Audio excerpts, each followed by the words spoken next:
Hello, beautiful people. Welcome to another week of your favorite podcast. At least I hope it's your favorite podcast, Operation Evil. This is episode It is your 29. favorite. Yeah, it better be your favorite. I'm throwing it out in the universe to make it so. So this is episode 29, America's Unknown Child, a.k.a. the boy in the box. I'm your host, Nyoka. This is Rachel. We are remote recording. Yeah, it kind of sounded funny there for a second. Okay. Okay, yeah. So again, apologies. Just ignore it. Yeah. Continue. We're going to give this a try. So this is what's going on. I may sound a little funny because I'm dealing with a cold or something. And then to be safe, because there's a lot of people around us that's been falling ill, we decided to do this in different spaces. Yay, Zoom. By the way, we did appreciate all the positive feedback from last week's regular and bonus episodes of We Read It and Said It. And we read it and said it some more. This may become a mini series that we might sprinkle in every once in a while. What do you think, Rachel? Yeah, just to give our brains a little rest. Yeah, people seem to like it. So this Nice. might be a thing. We'll see. We'll try to sprinkle that in. Anyway, if you haven't already, if you would be so kind to leave us a review, that would be amazing. Because I don't think we've asked for that. I think we should. Let us know what you think. Review us. We've got our skin thickened a little bit. Not really, but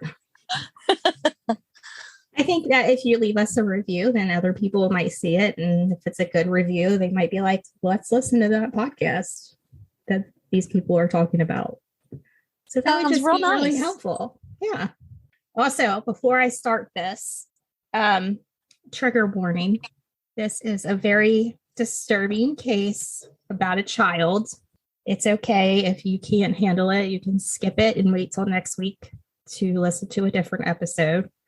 But I wanted to say that now before I jumped all the way in. So there you go. Here's your warning. Now on with the show. Okay. February 25th, 1957 started off as a normal chilly day until the police received a tip that would lead to a disturbing scene. What they discovered that day was a cardboard box, and it was dumped off the side of a country road near Philadelphia, Pennsylvania. The box contained the corpse of a young child. The young child was a male between the ages of 4 and 6. He was nude, beaten, and wrapped in a plaid blanket. He stood anywhere from 3 feet to 3 feet 4 inches tall. He had blue eyes and weighed around 30 pounds. He appeared to have matted hair and a recent unprofessional haircut. Clumps of his light brown to sandy blonde hair still clung to his lifeless, pale white, severely malnourished body that exposed his ribs.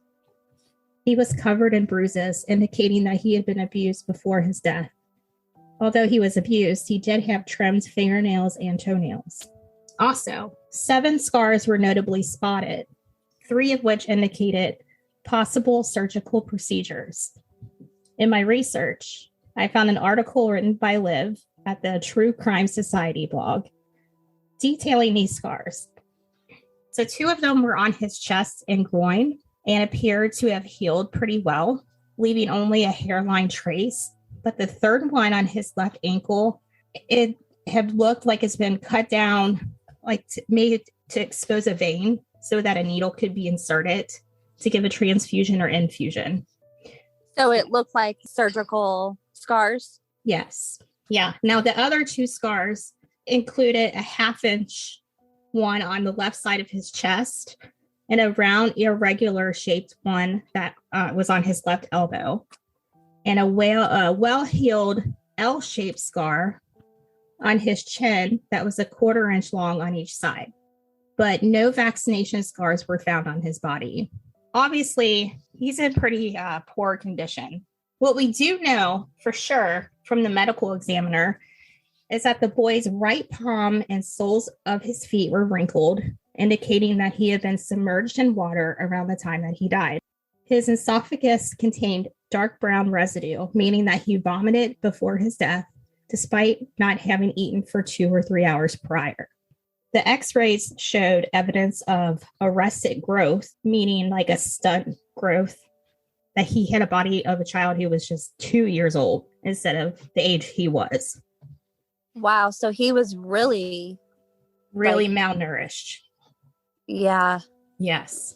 The examiner determined that his death was a result of multiple blows to the head, but they really had no idea on how he sustained the fatal injuries. And since the weather during that month was often cold and rainy, it made it difficult to confirm the time of death. But the medical examiner concluded that his death was likely anywhere from a few days to 2 weeks prior to being found. But on top of that, they thought it was more likely within a few days because the box was dry and it had been raining in the weeks before. So what's interesting is that 2 people saw this kid and did not report it. This is what happened. So they found his body, yeah. The boy was first discovered by a young muskrat hunter named John Skaczewiak, who was out checking his traps. He did not report it to the police because he feared of getting in trouble and his traps being confiscated. So he said nothing. And then just a few days... Oh, boy. Yes, he saw the boy. And a few days after that, 26-year-old Frederick J. Benones stated that he was driving along the road when he saw a rabbit dash into the brush, and he pulled over and went to the wooded area where the rabbit vanished to make sure that the animal was safe because he knew there were traps out there in the area. And that's when he discovered the boy's body. But he also did not report this to the police. And that's because the rabbit story was not the truth. The truth was that he had been spying on students at a nearby college. But later, when he saw a news report about a 4-year-old girl missing, he decided to contact the police.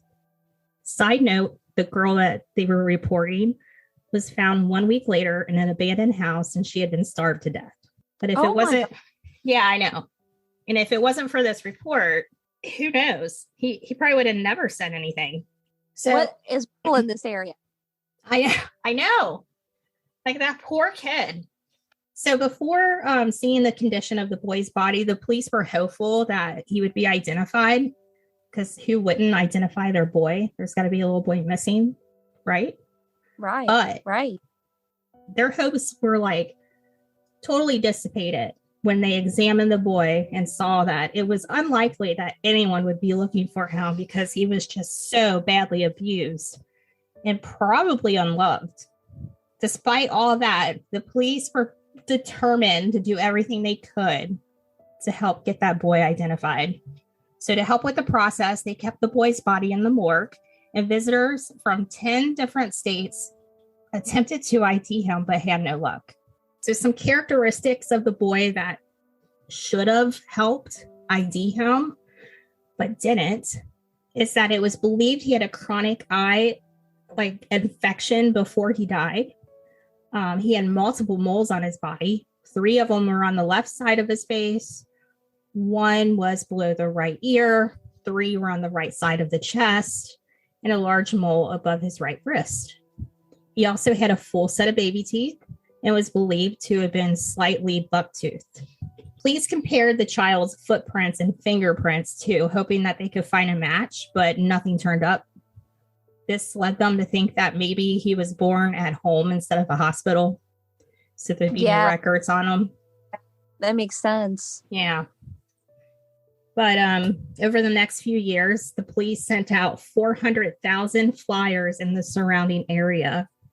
A forensic facial reconstruction was done, and a drawing of the young boy was included on the flyers. And what was pretty brilliant is they included a flyer in every gas bill that went out. But pretty smart. It was, but nothing happened from it. Again, nothing. So back to the box and the other items that was found.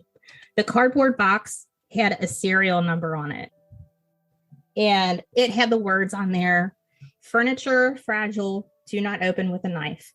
The serial number was traced back to a JCPenney store located in Upper Darby, Pennsylvania at 69th Street and Chestnut Street. It had been sold between December 5th, 1956 and February 16th, 1957 for $7.50. The records show that only 12 were sold, and it once contained a bassinet. I think this sounds pretty promising. Like, that's so smart. And narrowed down to 12? Yes.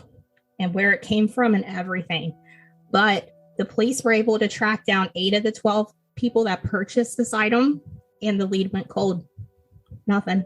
So here we are again. One article. So frustrating. It is, because every time you're like, this is brilliant idea, the flyers with the gas bills, all of these things. And you're like, this sounds so good, but nothing's come up. One article that I did find, it was pretty interesting. They were really detailed with like the blanket the boy was wrapped in. He was wrapped partially with a blanket, even though he was nude in the box. And then in the blanket was described as like the Native American style. And it had been cut in half. And it went on to describe that the blanket was like an inexpensive, like well-worn cotton flannel material. And it had a faded design of diamonds and blocks that were green, white, brown, and red in color. It had appeared to be recently washed. There was an additional piece of the blanket found inside the box, smeared with like automotive grease, and a third of the piece was missing on that. They tried the same method with the blanket like they did the bassinet with the cardboard box to see if they could trace it. But unfortunately, this blanket was so mass produced that they couldn't narrow it down. So it didn't give any leads at all to the investigators. That's so odd with the oil. It is. And being cut in half. Yeah. Yeah, it's very, very odd. So after 270 police academy recruits combed through the crime scene, which I thought was really cool that they had that many people. And a couple more items were discovered because of this search. They found a man's blue corduroy cap, a tan-colored child's scarf, a yellow flannel shirt, black shoes that did not fit the child, a strand of long blonde hair that did not belong to the child, a white handkerchief with the letter G in the corner, and the blue cap that we were just talking about had been found like 15 feet near the box. And it was in such like great condition that they could read the manufacturer's stamp inside of the lining. And it read Robbins Bald Eagle Cap, 2603 South 7th Street, Pennsylvania.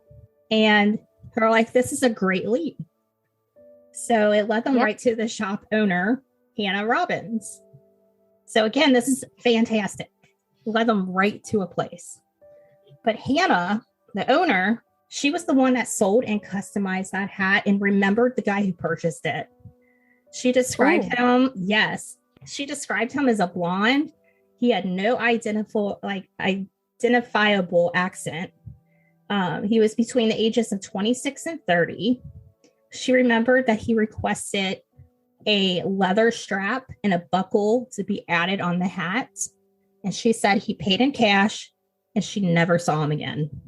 So that went nowhere. It's like you get so close, but he paid in cash. So there was nothing. The blonde. Yeah. Sorry, we lost each other there. There we go. Nothing with that either, which sucks. Sucks so bad. So none of these leads ever amounted to anything with the investigation. The case, they broadcasted police teletype, which I don't really know. Is that like a newsletter? I don't really know. I didn't look into that and I should have. It almost sounds like a telegram. Yeah.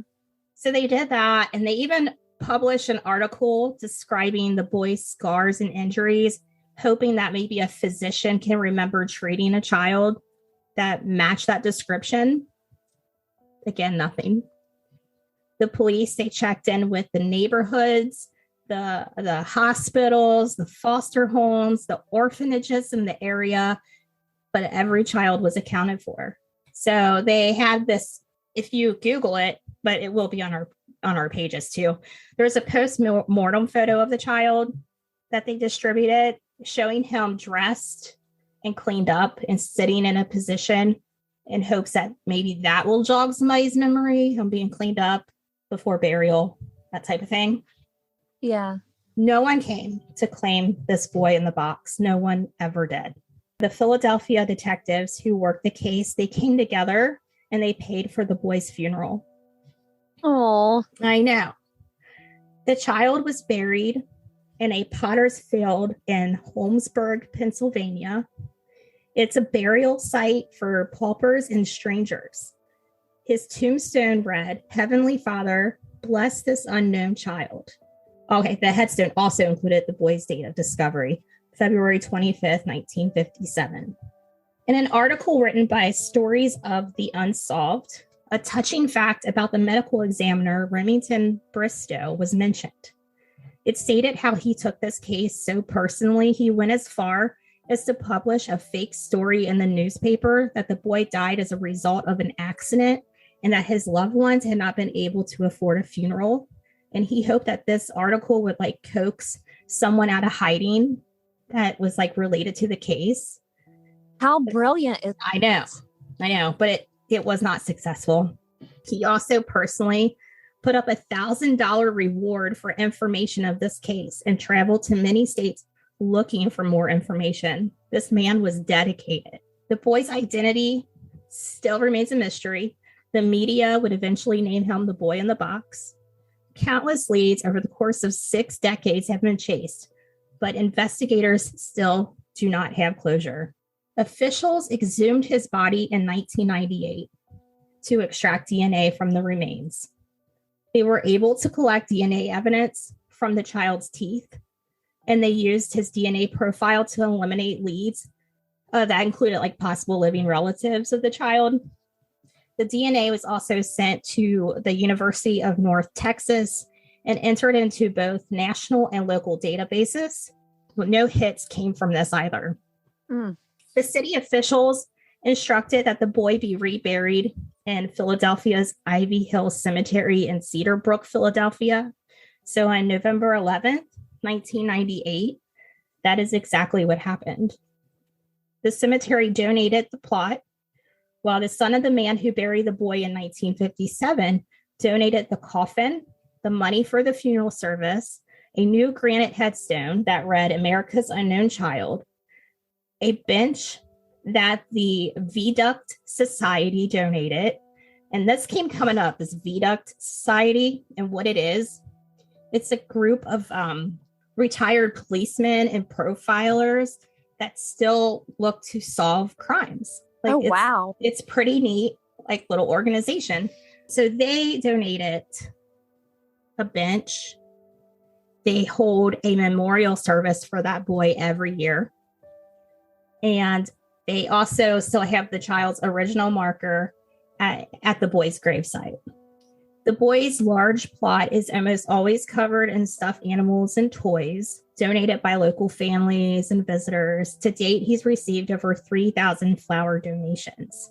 And there is a picture on our social media of the old and the new gravestone. And you'll know which one's the new one. It's the one completely covered in flowers and toys. So some recent updates that I have for you. On March 21st, 2016, a National Center for Missing and Exploited Children released a forensic facial reconstruction of the boy in the box and added his details to their database. In August 2018, the genetic genealogist who helped identify the Golden State Killer announced that she would be using DNA profiling in order to help and try identify the boy through the familial DNA. I thought you would love that. With the ancestry. Yeah. I hope that like that does help, situations like this. Yes. See, it's not all scary. Did you send in your sample yet? Did you send it in yet? Nope. Still haven't. Come on, Rachel. It's solving crimes. I could be a link to something. Oh no. Oh gosh. So there is also a website created by a Philadelphia man called America's Unknown Child, and it's dedicated to the boy's investigation and his death. But here comes the interesting part. I got a ton of theories about this case because it really does make you think. It's very annoying that they had all these good leads that went nowhere. You're like, what could have happened to this kid? So the first theory, the most popular theory, remember we were talking about the medical examiner, Remington Bristow, that wrote the fake article, and he traveled, put his own money towards this. He was really dedicated. Well, in 1960, he contacted a psychic to ask about this boy. And the psychic told him that she thought the child died while living in an old mansion that a couple had turned into a foster home. He even brought her to the crime scene, and she led him straight to the house that she was telling him about. And that house, that foster home, was located around 1.5 miles from where the boy's body was discovered. The foster home... Sounds plausible. It does. The foster home was ran by Arthur and Catherine Nicoletti, and Catherine's daughter from a previous marriage, Anna Marie Nagel. Bristow had already interviewed the husband and wife, but in 1961, Bristow attended an estate sale at the foster home after the family moved away and discovered a bassinet that would look like one similar to what had been in the box. And he noticed blankets similar to the one the boy was found wrapped in, hanging on the clothesline. So his theory was that the boy belonged to the stepdaughter of the man who ran the foster home, and that they disposed of the body after he died somehow in some sort of accident kind of way. And so the stepdaughter would not be exposed as the unwed mother. They just dumped the kid. But did he drown? That's what it sounds like in the medical report, because his feet and one of the palms of his hands were wrinkled, like he was submerged in water. I don't know. But no solid link between the boy and that family could be found. But in 1998, Tom Augustine, he was a Philadelphia police lieutenant who was in charge of the investigation at that time. And members of the Viaduct Society that we were talking about with the retired policemen, they interviewed the father and the stepdaughter, who, guess what? He married. So the stepdaughter is now the wife. What? Yes. What the hell? Yes. Who was believed that the mother of the boy in the box was her, right? She did, in fact, say that she had a son who died in an accident in 1957. However, morgue records prove the boy in the box couldn't have been her child. The foster home investigation was then closed. Hear me out, though, on this. And this is just my own theory after reading this stuff. So at the time, father, mother, stepdaughter, right? What about the father and the stepdaughter? What about if it was their kid? Because look, they get married later. Mm-hmm. And that was evidence of an affair and her being unwed. That's just me talking crap, though. This could be totally wrong. I just want to say that. You hear stories of that happening and where they hide the kid. Yeah, my imagination just ran wild with this one because I'm like, I don't know. But anyway, there's that. But nothing came of it. So we got to move on to theory number 2. So in February 2002, a woman came forward with a story about that boy. We're going to call her M, as in Mary. Okay, M. M claimed that her abusive mother, who worked as a librarian, bought the boy, who they called Jonathan, from his birth parents in the summer of 1954. So I guess I'm imagining somebody's like, hey, I got a kid for sale. And they're like, I'll take it. I don't know. Okay, so she buys the kid from the birth parents. He was forced to sleep in their dirty basement. The boy suffered from extreme physical and sexual abuse, just as she had for the 2.5 years that he was with that family. One evening at dinner, she said the boy vomited up his meal of baked beans, and he was given a severe beating for vomiting it. And his head was slammed against the floor. Some articles say it's the wall. I don't know, depending on which source you read this from. Until he was semi-unconscious. Then she attempted to bathe him, during which he died. So these details sound good because they match information only the police knew. The public didn't know these things, but the coroner found that the boy's stomach contained remains of baked beans, that his fingers and soles of his feet were water wrinkled, like we were talking about, which explains the bathtub, right? Yeah. The mother then cut the boy's long hair, which matches the unprofessional haircut that they described, to conceal the boy's identity. Elm was forced to help her mom dump the boy's body. Elm said that they were preparing to move the boy from the trunk of the car when a passing male motorist pulled aside to see if they needed help with something. Elm was told to stand in front of the car's license plate to shield it from view. And the mother convinced the man that no, they didn't need help, and he eventually would drive off. This matches a confidential testimony given by a male witness in 1957 who claimed to have seen the boy being placed in the box near the woods. Sounds pretty good, doesn't it? It does. So is there an outcome from that? There is. So police were unable to verify Elm's confession. Neighbors who had access to Elm's house during this time period said there were no little boys living there during this time and dismissed Elm's claims as ridiculous. And they said that Elm's story, the police said Elm's story is plausible, but they were wary of it too because she has severe mental illness. But who wouldn't when they're abused this way? Exactly. Right? And who else was it? JC Dugard. No one knew about her. Exactly.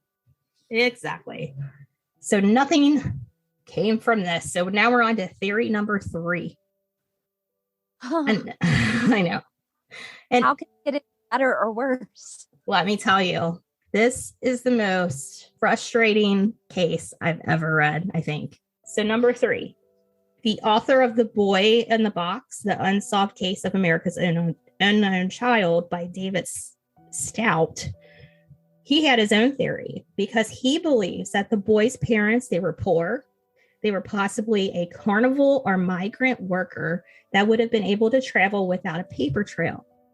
His theory is supported by the arrest of cardinal workers in 1961 named Kenneth and Irene Dudley after their 7-year-old daughter, Carol Ann, was discovered deceased in a wooded area in Virginia, wrapped in a blanket with signs of abuse and malnutrition. So this family would travel up and down the East Coast looking for work.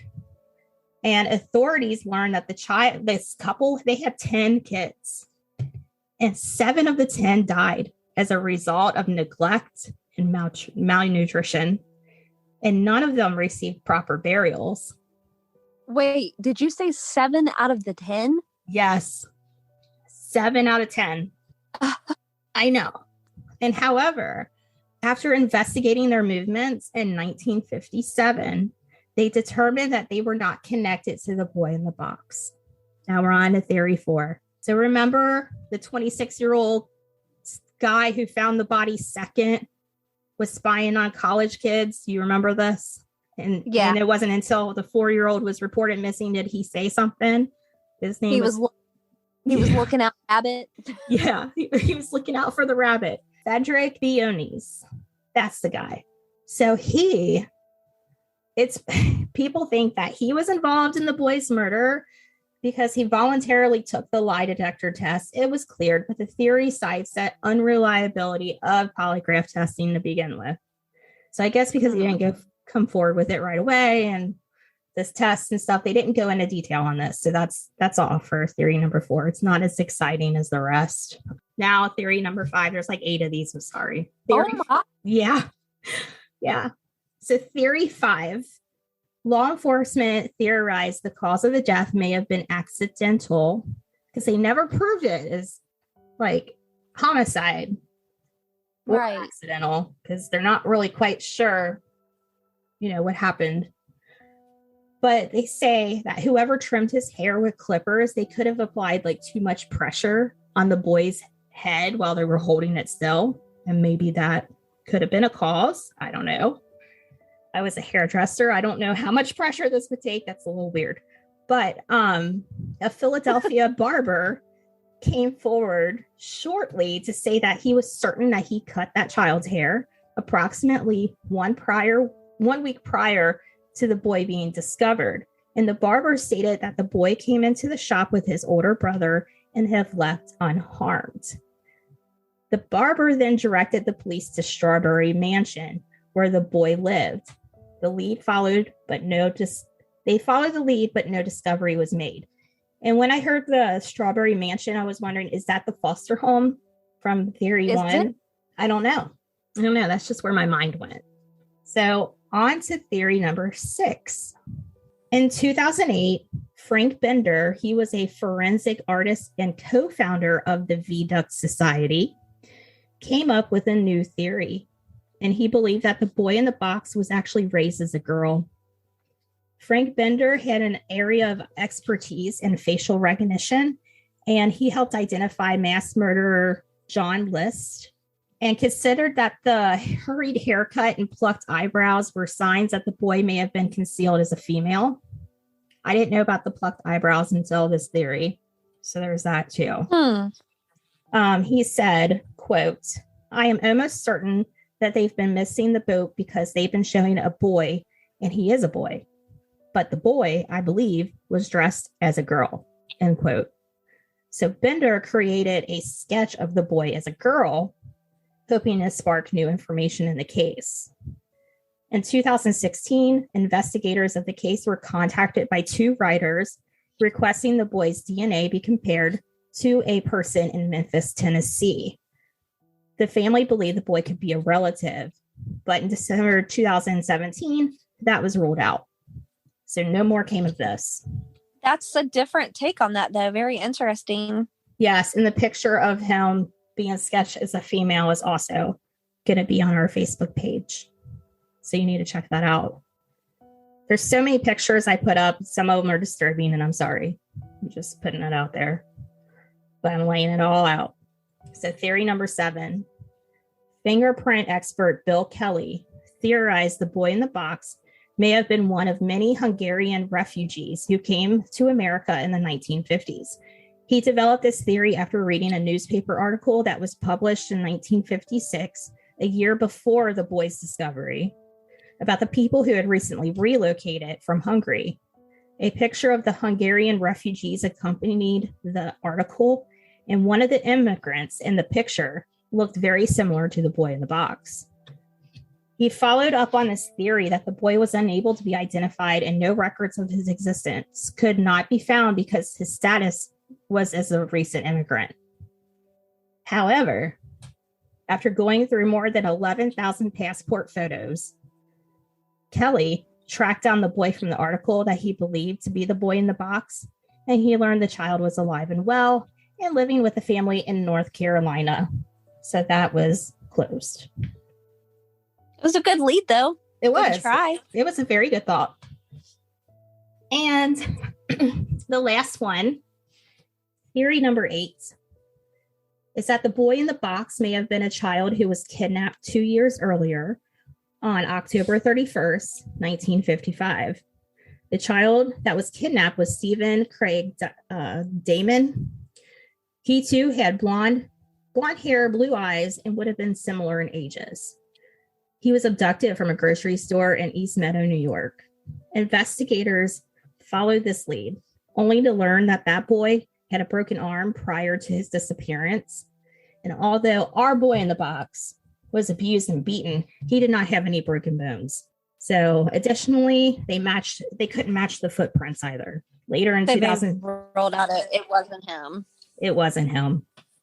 They even later down the road in 2003, they even compared DNA taken from the boy in the box to the abducted boy's biological sister and confirmed there was no link, no DNA, match. no match.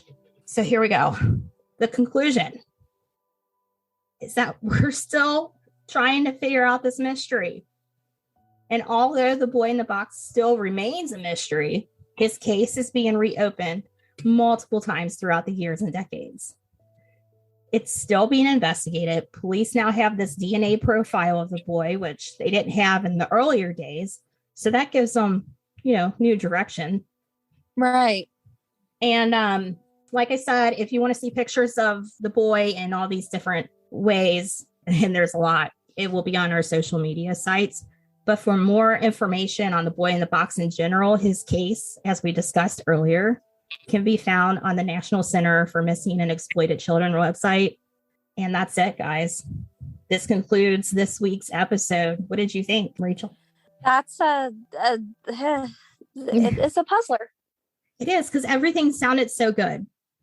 Like everything fit, but it didn't. Yeah, and I really I feel for those detectives and the medical examiner. Yeah. They really put their heart into it. He just should know that someone loved him. Yeah. A lot of people love him. Exactly. And they're still trying their hardest to figure this out. And I would love to know, because all these theories, they sounded great. And I even came up with my own, right?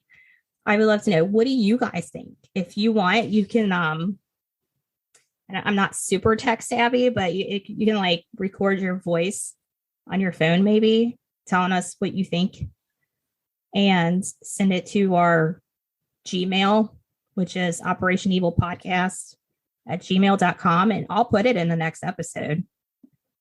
People's thoughts. I think that would be kind of cool. So if anybody wants to do that, or in the future, that would be. So we could put that in a future episode. Give people time to respond. I would love to know your theories on this. I feel like it's always the answer is always right in front of you that's overlooked usually. So I'm going to go with theory one. Yes. There's such a long timeline that it just proves that no one's stopping until they figure this out. Yes. So as a reminder, please follow us on social media. Check out our Patreon for bonus episodes. Share your thoughts about this episode with us. Send it to our Gmail. Send it to our Messenger. However you want to do that, that's fine. Share us with your friends. And we'll be back next week with another episode. But until then, please report any bodies you may come across immediately. Not the next day, not a few days later. Please contact authorities right away. Also, recycle your cardboard boxes. Okay? Thank you for the mystery. Thank you. You're welcome. I'm glad I can give you a puzzler. That's all we got. Thank you, guys. Goodbye. Bye.